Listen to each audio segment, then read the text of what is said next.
Assalamualaikum warahmatullahi wabarakatuh. Nama saya Devi Nurhidayah, NIM 2041050030021,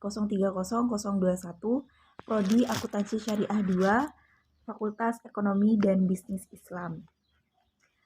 Baik, di sini saya akan menanggapi materi dari Bapak Abdul Wadud Nafis yang membahas tentang pembentukan peradaban Islam, periode kenabian.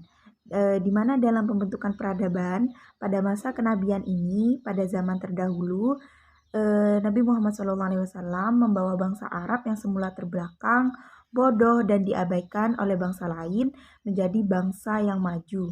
Beliau dengan bergerak cepat mengembangkan dunia, membina suatu kebudayaan dan peradaban yang sangat penting artinya dalam sejarah manusia sehingga sekarang atau misal dalam pembentukannya. Seperti pertama mereka menyembah berhala, sekarang mereka menyembah Allah Subhanahu wa taala. Dan yang dulu mereka membunuh satu sama lain, lalu berubah menjadi saling mencintai. Dan yang dulu mereka tidak bisa membaca, sekarang bisa membaca. Baik, selanjutnya sekarang berbicara tentang pembentukan peradaban pada masa kenabian dibagi menjadi dua fase, yaitu fase Mekah dan Madinah. Kenapa kita perlu menjelaskan bagaimana Nabi itu membentuk peradaban di Mekah dan di Madinah? Karena fokus perjuangan Nabi Muhammad itu berbeda dan juga metode perjuangan peradaban itu berbeda antara Mekah dan Madinah. Baik, di sini yang pertama itu adalah fase Mekah. Yang pertama, metode dakwah Nabi Muhammad SAW, yaitu dengan metode rahasia, terang-terangan di Mekah dan terang-terangan di luar Mekah. Yang kedua, konten dakwah di Mekah, yaitu artinya peradaban yang dibangun Nabi itu pendidikan tauhid dalam teori dan praktek, yaitu tentang mengesahkan Allah dengan artian harus yakin dalam dirinya itu bahwa Allah Subhanahu wa taala itu satu. Dan juga Nabi mengajarkan Al-Quran, mulai dari bagaimana mereka membaca Al-Quran, cara bacanya, dan yang diajarkan kepada mereka yang beriman, kemudian isinya, dan beliau juga memberitahu bagaimana cara mengamalkannya, begitu.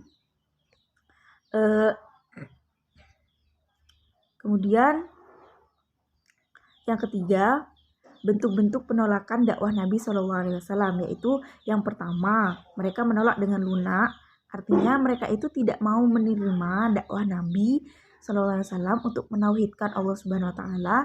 Mereka memang tidak menerima, namun mereka tidak menampakkan sikap kasar mereka. Yang kedua, mereka menolak dengan semi lunak, artinya mereka itu mulai menolak dengan cara menfitnah, membuat Nabi SAW itu sebagai seorang pendusta. Dan yang ketiga, mereka menolak dengan cara kasar atau keji, di mana Nabi itu difitnah, dilempari dengan bebatuan, bahkan Nabi sampai ingin dibunuh oleh mereka.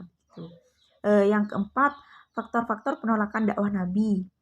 Yang pertama ada bidang politik kekuasaan, di mana tokoh-tokoh Quraisy, tokoh-tokoh Bani Tamim melakukan penolakan secara keras karena khawatir kekuasaan mereka akan terganggu. Yang kedua, sosial atau persamaan derajat sosial, di mana ajakan Nabi SAW dalam bentuk peradaban itu menekankan dalam persamaan, dan ini yang meresahkan kepada penguasa, bangsawan, hingga dirinya akan terusik sehingga sosial mereka akan hilang.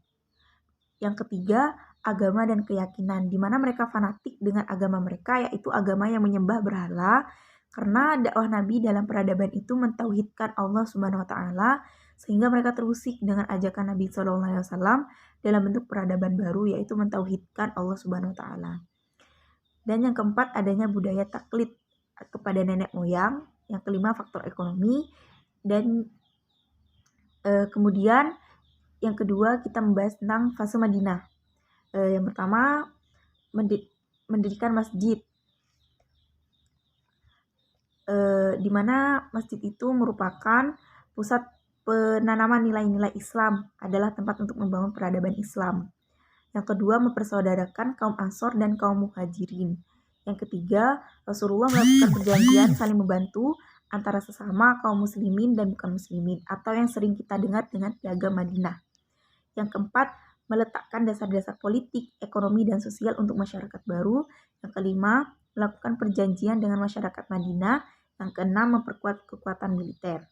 Dan yang terakhir, pembentukan peradaban Islam pada masa kenabian itu bisa disimpulkan sebagai berikut. Yang pertama, Rasulullah mendirikan madrasah ilmiah atau madrasah Al-Aqram, madrasah Masjid Nabawi. Nabi Muhammad sebagai pemimpin untuk mengatur semua, baik itu di Mekah dan di Madinah. Yang kedua, penerapan syariat Islam, yaitu bagaimana sholat yang benar, bagaimana zakat yang benar, dan juga dalam kehidupan beramal atau bisnis, bagaimana jual beli yang baik dan benar. Dan juga berbagai yang benar serta berbagi yang benar serta utang piutang yang benar, itu semua sudah diatur oleh Nabi. Yang ketiga, pemilihan Al-Quran, di mana Rasulullah meninggal, beliau meminta sahabat untuk menulis dan diajarkan kepada sahabat yang lain, sehingga ribuan yang hafal Al-Quran. Maka oleh karena itu Al-Quran dipelihara dalam bentuk tulisan. Yang keempat, peningkatan harkat atau derajat wanita, di mana dulunya wanita itu dibunuh, maka sekarang dilarang. Dulu dibenci, sekarang dicintai. Dan yang dulunya semena-mena kepada seorang wanita, sekarang wanita sudah dihormati. Dan yang kelima, pengajaran baca dan tulis. Keenam, membangun masjid. Ketujuh, perkembangan sastra. Kedelapan, penghapusan perbudakan. Dan yang terakhir, pengembangan taktik perang dan diplomasi luar negeri. Mungkin itu saja yang bisa saya simpulkan atau saya tanggapi. Kurang lebihnya mohon maaf. Mungkin ada salah kata dari saya. Wassalamualaikum warahmatullahi wabarakatuh.